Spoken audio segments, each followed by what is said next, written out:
Mr. Chairman, friends and brothers in this first gathering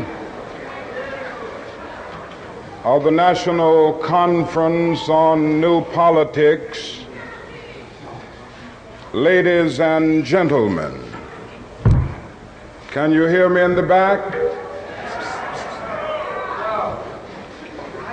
I don't know if the Klan is in here tonight or not with all the trouble we're having with these microphones.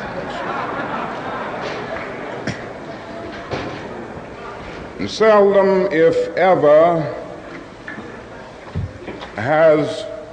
we're still working with it. As I was about to say, seldom, if ever, has such a diverse and truly ecumenical gathering convened under the aegis of politics in our nation. And I want to commend the leadership of the National Conference on New Politics for all of the great work that they have done in making this significant convention possible. Indeed, by our very nature, we affirm that something new is taking place on the American political horizon. We have come here from the dusty plantations of the Deep South and the depressing ghettos of the North. We have come from the great universities and the flourishing suburbs. We have come from Appalachian poverty and from conscience-stricken wealth. But we have come. And we have come here because we shared a common concern for the moral health of our nation. We have come because our eyes have seen through the superficial glory and glitter of our society and observed the coming of judgment. Like the prophet of old, we have read the handwriting on the wall. We have seen our nation weighed in the balance of history and found wanting.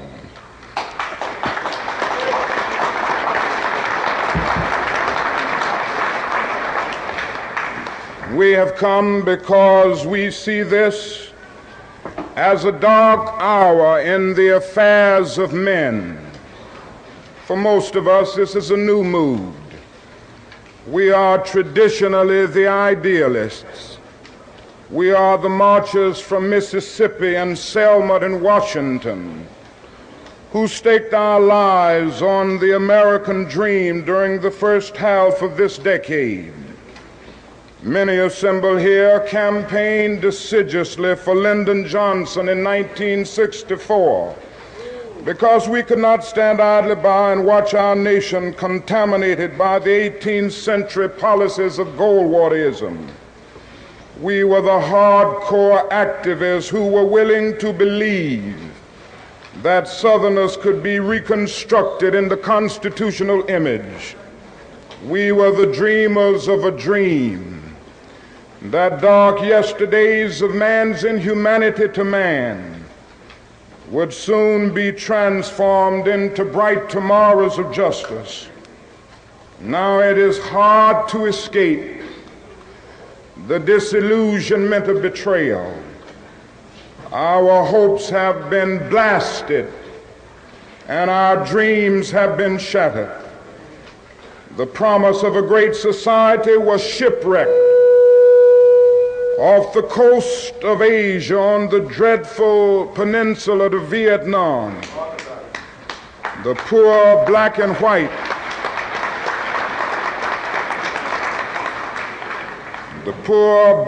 white, are still perishing on a lonely island of poverty in the midst of a vast ocean of material prosperity. What happens to a dream deferred?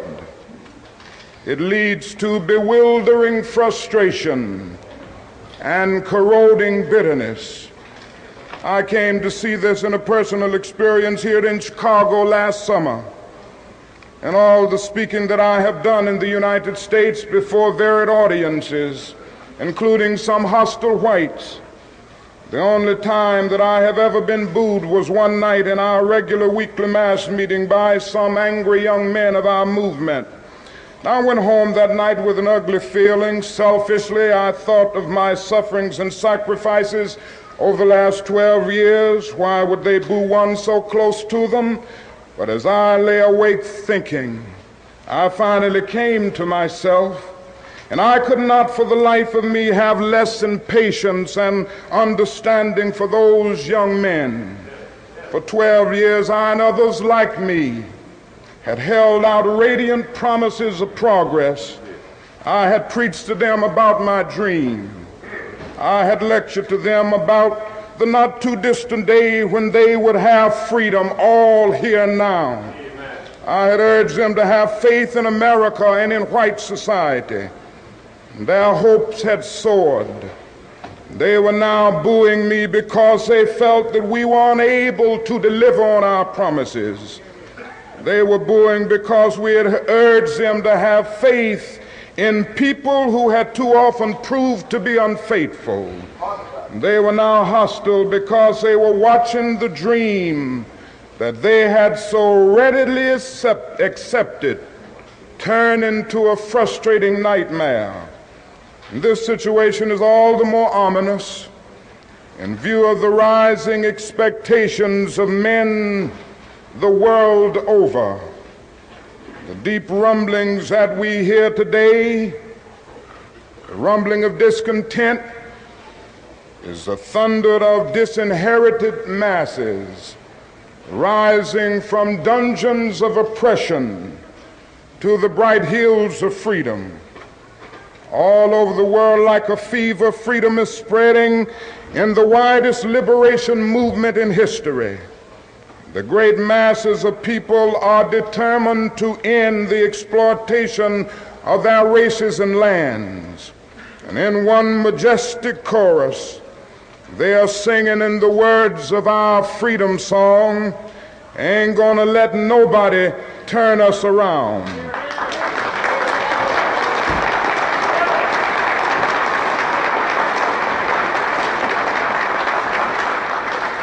And so the collision course is set. The people cry for freedom, and the Congress attempts to legislate repression. Millions, yes, billions, are appropriated for mass murder, but the most meager pittance of foreign aid for international development is crushed in the surge of reaction. Unemployment rages at a major depression level in the black ghettos, but the bipartisan response is an anti-riot bill rather than a serious poverty program.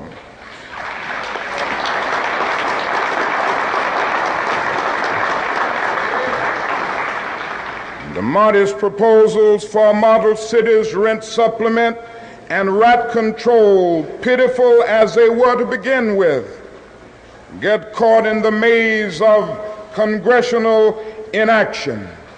And I submit to you tonight that a Congress that proves to be more anti-Negro than anti-rat needs to be dismissed.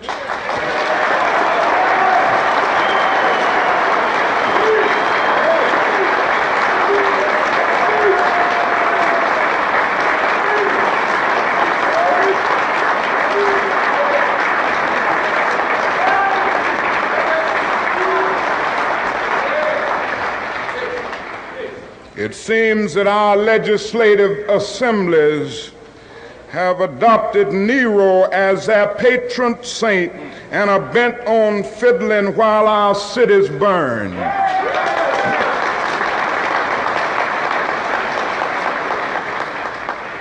Even when the people persist and in the face of great obstacles develop indigenous leadership and self-help approaches to their problems, and finally tread the forest of bureaucracy to obtain existing government funds. The corrupt political order seeks to crush even this beginning of hope. The case of CDGM in Mississippi is the most publicized example, but it is a story repeated many times across our nation. Our own experience here in Chicago is especially painful at present. After an enthusiastic approval by HEW's Department of Adult Education, SCLC began an adult literacy project to aid 1,000 young men and women who have been pushed out of overcrowded ghetto schools in obtaining basically literacy skills prerequisite to receiving jobs.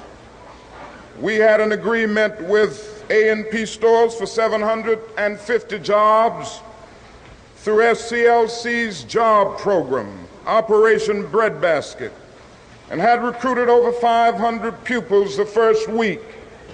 At that point, Congressman Kuczynski and the Daily Machine intervened and demanded that Washington cut off our funds or channel them through the machine-controlled poverty program in Chicago. Now we have no problem with administrative supervision, but we do have a desire to be independent of machine control and the Democratic Party patronage network. For this desire for a politically independent approach to the needs of our brothers, our funds are being stopped as of September 15th, and a very meaningful program discontinued. Yes, the hour is dark. Evil comes forth in the guise of good. It is a time of double talk when men in high places have a high blood pressure of deceptive rhetoric and an anemia of concrete performance.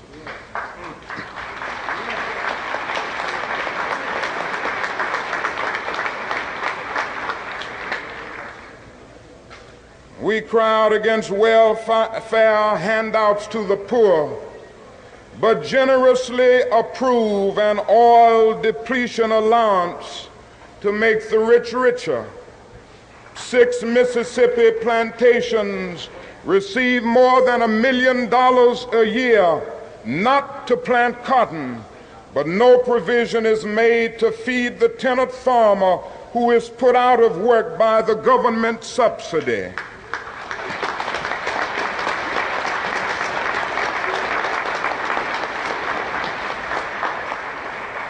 The crowning achievement in hypocrisy must go to those staunch Republicans and Democrats of the Midwest and West who were given land by our government when they came here as immigrants from Europe. They were given education through the land-grant colleges. They were provided with agricultural agents to keep them abreast of farming trends. They were granted low-interest loans to aid in the mechanization of their farms. And now that they have succeeded in becoming successful, they are paid not to farm. And these are the same people who now say to black people whose ancestors were brought to this country in chains and who were emancipated in 1863 without being given land to cultivate or bread to eat, that they must pull themselves up by their own bootstraps. What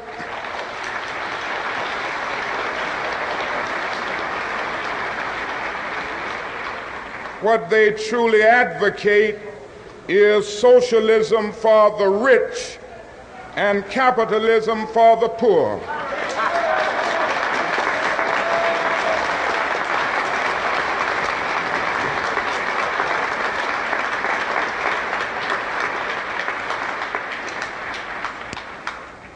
I I wish that I could say that this is just a passing phase in the cycle of our nation's life. Certainly times of war, times of reaction throughout the society. But I suspect that we are now experiencing the coming to the surface of a triple-pronged sickness that has been lurking within our body politic from its very beginning. That is the sickness of racism, excessive materialism, and militarism. Not only is this our nation's dilemma, it is the plague of Western civilization. As early as 1906, W.E.B. Du Bois prophesied that the problem of the 20th century will be the problem of the color line. Now, as we stand 2/3 into this crucial period of history, we know full well that racism is still that hound of hell which dogs the tracks of our civilization. Ever since the birth of our nation, white America has had a schizophrenic personality on the question of race. She has been torn between selves, a self in which she proudly professed the great principles of democracy, and a self in which she madly practiced the antithesis of democracy. This tragic duality has produced a strange indecisiveness and ambivalence toward the Negro, causing America to take a step backward simultaneously with every step forward on the question of racial justice. To be at once attracted to the Negro and repelled by him, to love and to hate him. And there has never been a solid, unified, and determined thrust to make justice a reality for Afro-Americans. The step backward has a new name today. It is called the white backlash. But the white backlash is nothing new. It is the surfacing of old prejudices, hostilities, and ambivalences that have always been there. It was caused neither by the cry of black power, nor by the unfortunate recent wave of riots in our cities. The white backlash of today is rooted in the same problem that has characterized America ever since the black man landed in chains on the shores of this nation.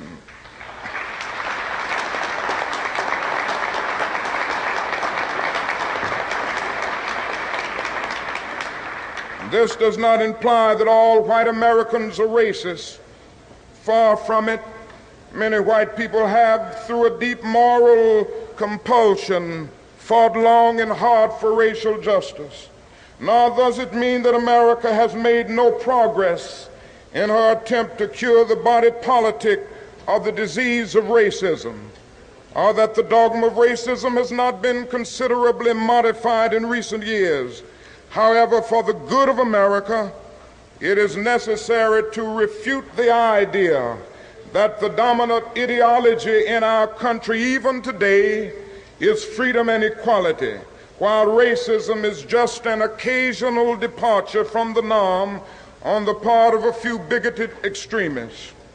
Racism can well be that corrosive evil that will bring down the curtain on Western civilization. Arnold Toynbee has said that some 26 civilizations have risen upon the face of the earth.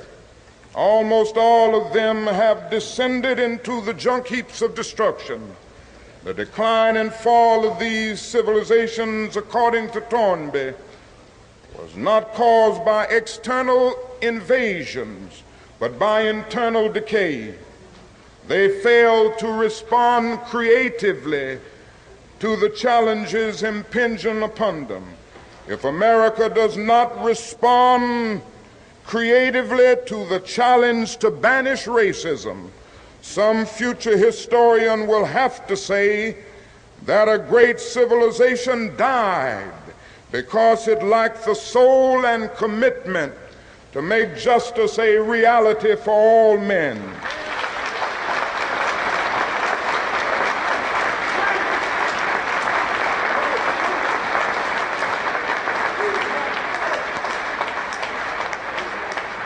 The second aspect of our afflicted society is extreme materialism. An Asian writer has portrayed our dilemma in candid terms. He says, "You call your 1,000 material devices labor-saving machinery, yet you are forever busy with the multiplying of your machinery. You grow increasingly fatigued, anxious, nervous, dissatisfied. Whatever you have, you want more. And wherever you are, you want to go somewhere else. Your devices are neither time-saving nor soul-saving machinery. There are so many sharp spurs which urge you on to invent more machinery and to do more business. This tells us something about our civilization that cannot be cast aside as a prejudiced charge by an Eastern thinker who is jealous of Western prosperity. We cannot escape the indictment. This does not mean that we must turn back the clock of scientific progress. No one can overlook the wonders that science has wrought for our lives. The automobile will not abdicate in favor of the horse and buggy, of the train in favor of the stagecoach, of the tractor in favor of the hand plow, of the scientific method in favor of ignorance and superstition. But our moral lag must be redeemed. When scientific power outruns moral power, we end up with guided missiles and misguided men.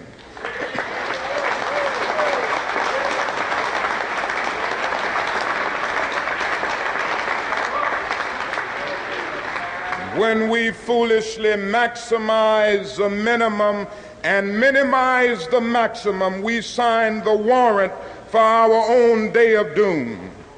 It is this moral lag in our thing-oriented society that blinds us to the human realities around us and encourages us in the greed and exploitation which create the sector of poverty in the midst of wealth. Again, we have deluded ourselves into believing the myth that capitalism grew and prospered out of the Protestant ethic of hard work and sacrifice. The fact is that capitalism was built on the exploitation and suffering of black slaves.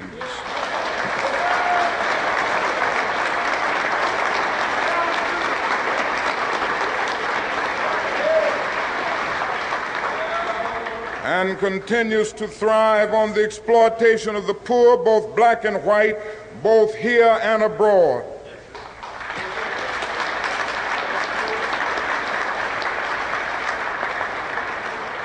If Negroes and poor whites do not participate in the free flow of wealth within our economy, they will forever be poor, giving their energy, their talents, and their limited funds to the consumer market, but reaping few benefits and services in return.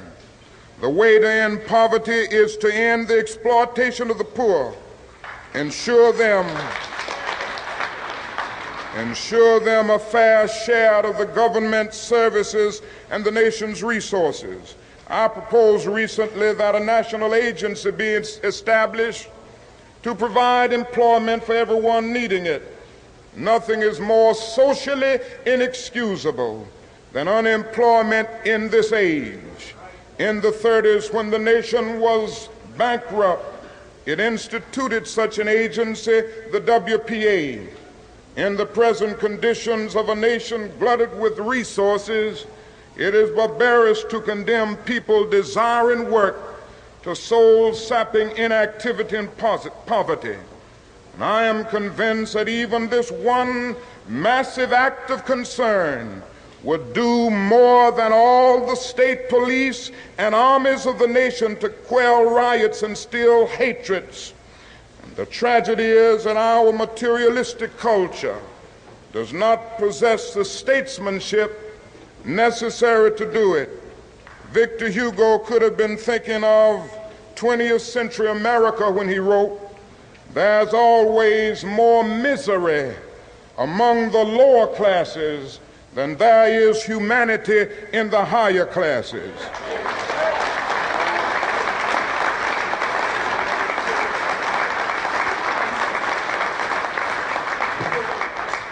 The time has come for America to face the inevitable choice between materialism and humanism. We must devote at least as much to our children's education and the health of the poor as we do to the care of our automobiles and the building of beautiful, impressive hotels.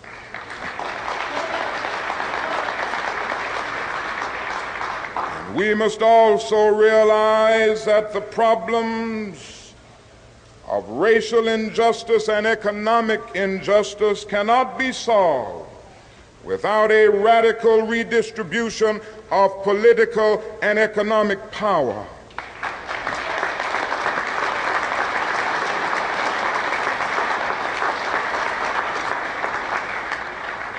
We must further recognize that the ghetto is a domestic colony.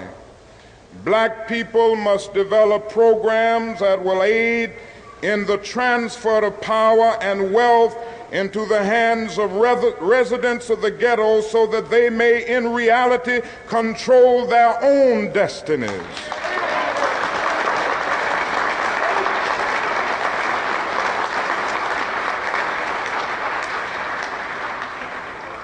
This is the meaning of new politics. People of goodwill in the larger community must support the black man in this effort. The final phase of our national sickness is the disease of militarism. Nothing more clearly demonstrates our nation's abuse of military power than our tragic adventure in Vietnam.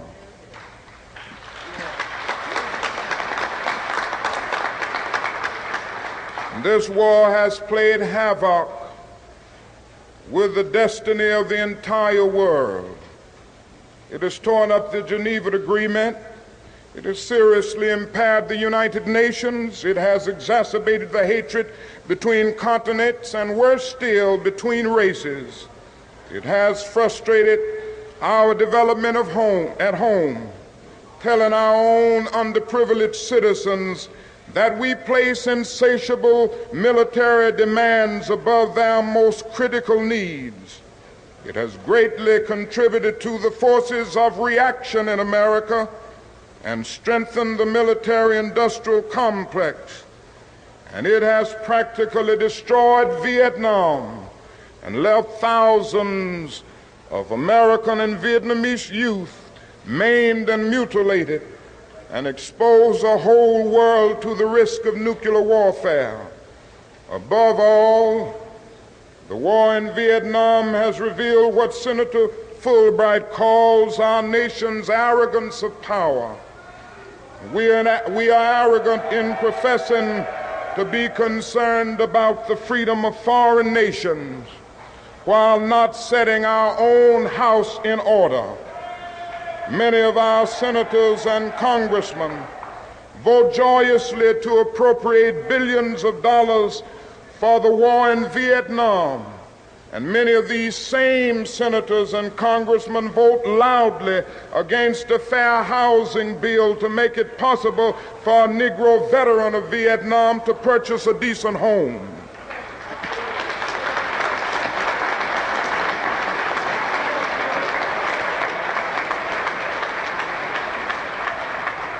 We arm Negro soldiers to kill on foreign battlefields, but offer little protection for their relatives from beatings and killings in our own South.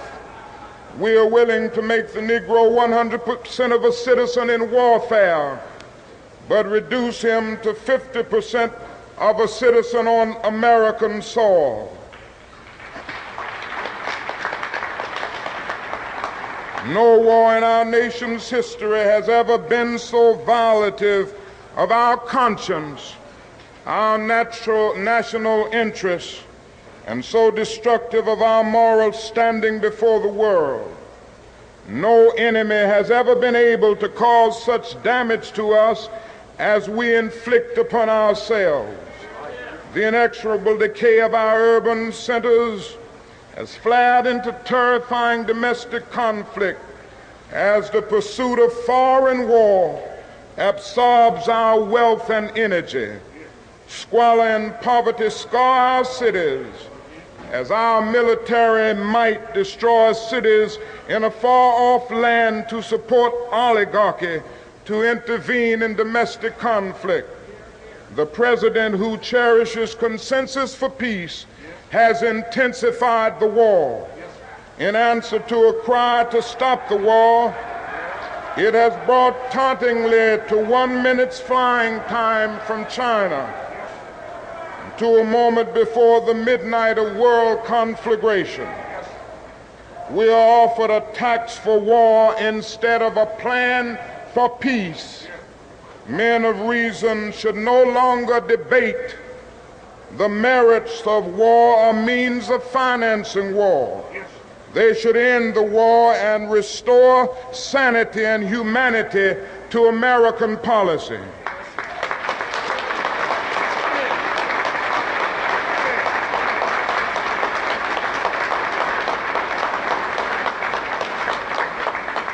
And if the will of the people continues to be unheeded, all men of goodwill must create a situation in which the 1967-68 elections are made a referendum on the war.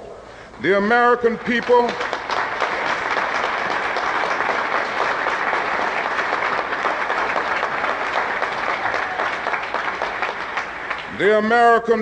must have an opportunity to vote into oblivion those who cannot detach themselves from militarism, and those who lead us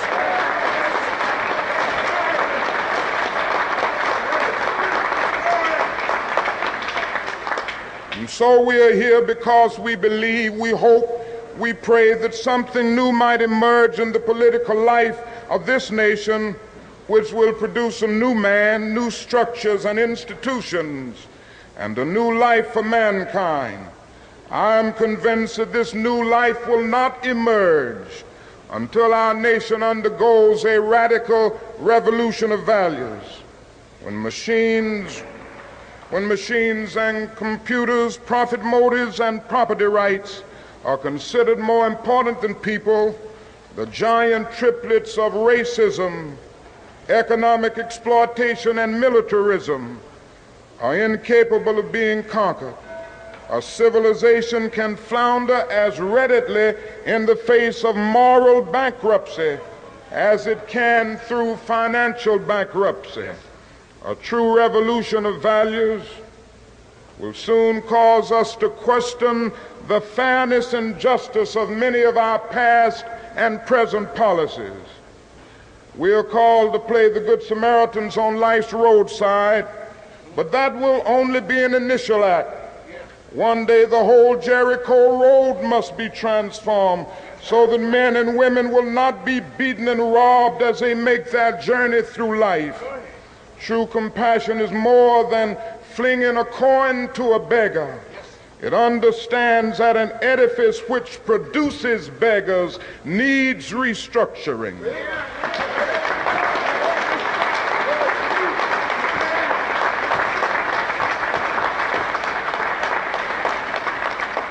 A true revolution of values will soon look uneasily on the glaring contrast of poverty and wealth.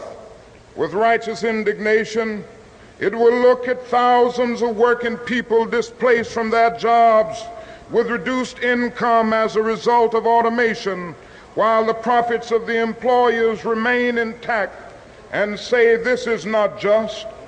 It will look across the oceans and see individual capitalists of the West investing huge sums of money in Asia and Africa only to take the profits out with no concern for the social betterment of the countries and say this is not just. It will look at our alliance with the landed gentry of Latin America and say this is not just. A true revolution of values will lay hands on the world order and say of war, this way of settling differences is not just. This business of burning human beings with napalm, of filling our nation's homes with orphans and widows, of injecting poisonous drugs of hate into the veins of peoples normally humane, of sending men home from dark and bloody battlefields physically handicapped and psychologically deranged, cannot be reconciled with wisdom, justice, and love. A nation that continues year after year to spend more money on military defense than on programs of social uplift is approaching spiritual death.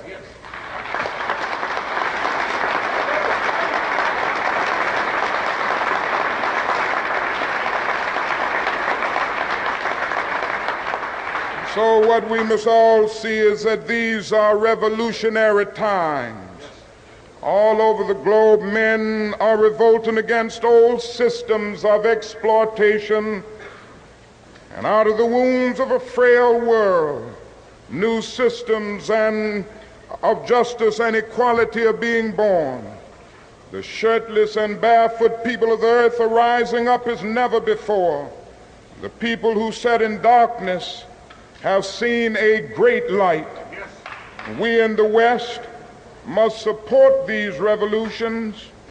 It is a sad fact that because of comfort, complacency, a morbid fear of communism, and our proneness to adjust to injustice, the Western nations that initiated so much of the revolutionary spirit of the modern world have now become the arch anti-revolutionaries. This has driven many to feel that only Marxism has the revolutionary spirit. Communism is a judgment.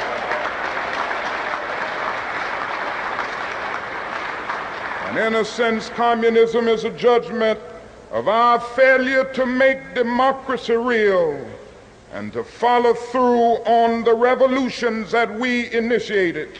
Our only hope today lies in our ability to recapture the revolutionary spirit and go out into a sometimes hostile world, declaring eternal opposition to poverty, racism, and militarism.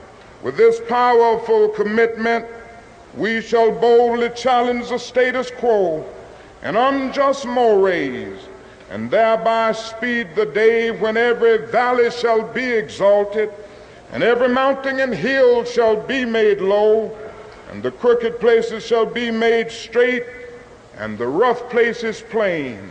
May I say in conclusion that that is a need now more than ever before for men and women in our nation to be creatively maladjusted. As Mr. Davis said,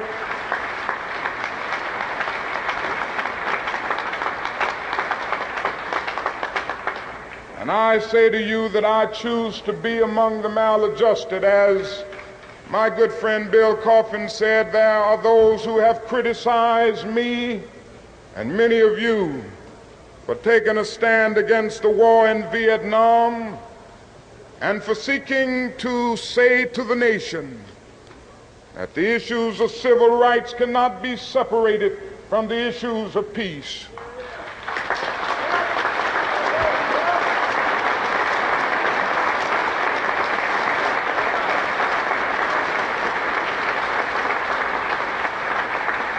I want to say to you tonight that I intend to keep these issues mixed because they are mixed.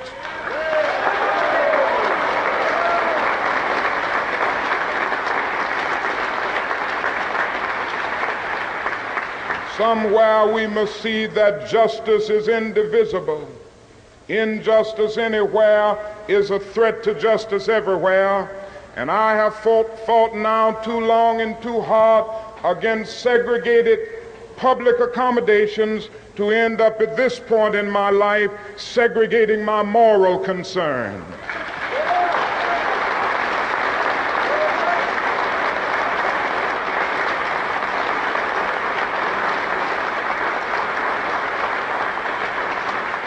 So let us stand in this convention knowing that on some positions, cowardice asks the question, is it safe? Expediency asks the question, is it politic? Vanity asks the question, is it popular? But conscience asks the question, is it right? And on some positions,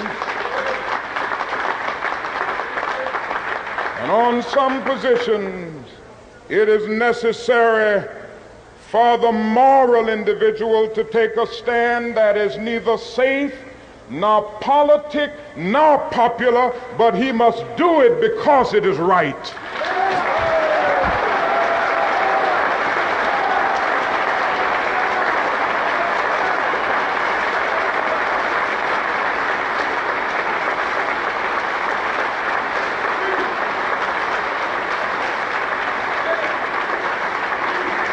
And we say to our nation tonight, we say to our government, we even say to our FBI, we will not be harassed.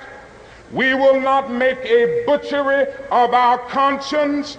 We will not be intimidated, and we will be heard.